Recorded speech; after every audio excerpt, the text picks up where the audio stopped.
This content is created for news reporting and educational purposes only. It does not promote violence, crime, or any illegal activities. All visuals and clips are used under fair use for awareness and information.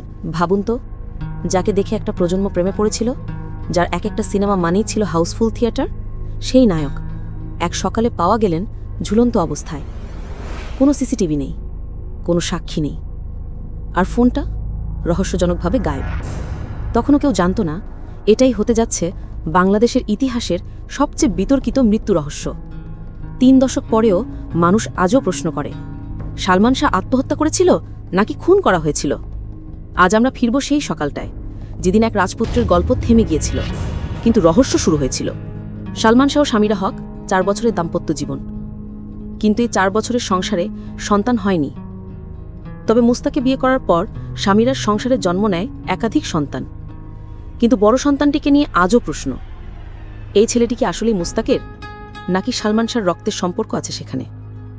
1996 সালের 6 September সেই সকালেই সালমান শাহর মৃত্যুর খবর ছড়িয়ে পড়ে সারা দেশে।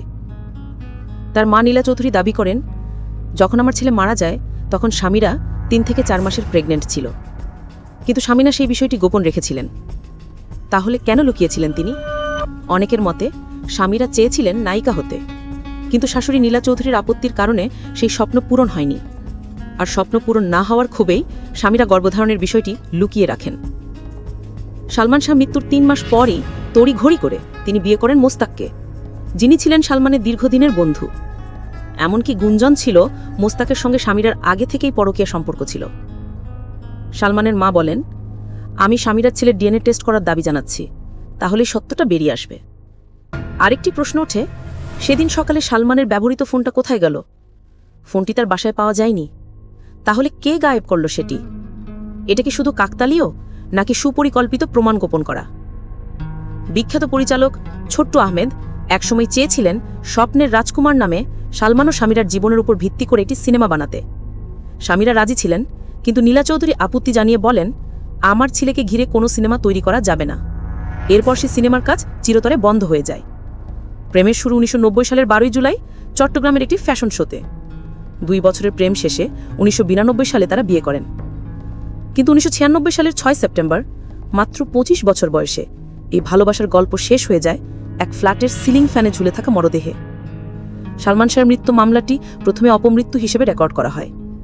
1997 সালে সিআইডি জানায় এটি আত্মহত্যা, কিন্তু পরিবার কখনো তা মানেনি।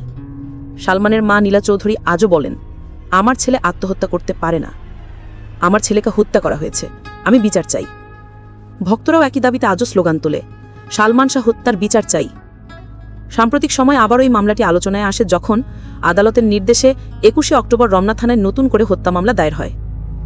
অনেকে মনে করেন এই মৃত্যু রহস্যে অভিনেত্রী শাবনূরেরও ভূমিকা থাকতে পারে, কিন্তু শাবনূর স্পষ্টভাবে বলেন, সালমান শাহ কিভাবে মারা গেছে আমি জানি না, আমি শুধু তার মৃত্যু সঠিক তদন্ত ও ন্যায় বিচার চাই। তিনি আরও বলেন, আমাদের জুটির সাফল্য অনেকেরই ঈর্ষার কারণ ছিল, কিন্তু গুজব আমাকে মানসিকভাবে ভেঙে দিয়েছিল। তার এই বক্তব্যে একদিকে সম্মান আর অন্যদিকে নতুন করে উঠে আসে প্রশ্ন, এই রহস্যের আসল কুশীলব কে? মাত্র 4 বছরের ক্যারিয়ারে সালমান শাহ ঢালিউডে এমন এক নায়ক হয়ে উঠেছিলেন যাকে ভালোবাসত কোটি তরুণ তরুণী, কিন্তু পর্দার এই আইডলের ভেতরে ছিল একটা একাকিত্ব, মানসিক চাপ আর সম্পর্কের টানা পড়েন। সম্ভবত এই চাপই তৈরি করেছিল একটি বিস্ফোরণ, যার ফলাফল মৃত্যু অথবা হত্যা। 3 দশক পেরিয়েছে, মামলা আজও বিচারাধীন। ভক্তদের হৃদয় প্রশ্নটা এখনও জ্বলছে, কে হত্যা করেছিল সালমান শাহকে? সত্যি বলতে এই রহস্য হয়তো কখনোই পুরোপুরি ভাঙবে না, কিন্তু একটা বিষয় নিশ্চিত, সালমান শাহ ছিলেন, আছেন আর থাকবেন কোটি মানুষের হৃদয়ে। সুপ্রিয় দর্শক, আপনি কি বিশ্বাস করেন সালমান শাহ আত্মহত্যা করেননি? কমেন্টে জানানো আপনার মতামত। ভিডিওটি ভালো লাগলে লাইক দিন, শেয়ার করুন, আর এমন আরও ডকুমেন্টারি পেতে চ্যানেলটি সাবস্ক্রাইব করুন। ধন্যবাদ। This content is created for news reporting and educational purposes only. It does not promote violence, crime, or any illegal activities. All visuals and clips are used under fair use for awareness and information. We fully respect YouTube's community guidelines.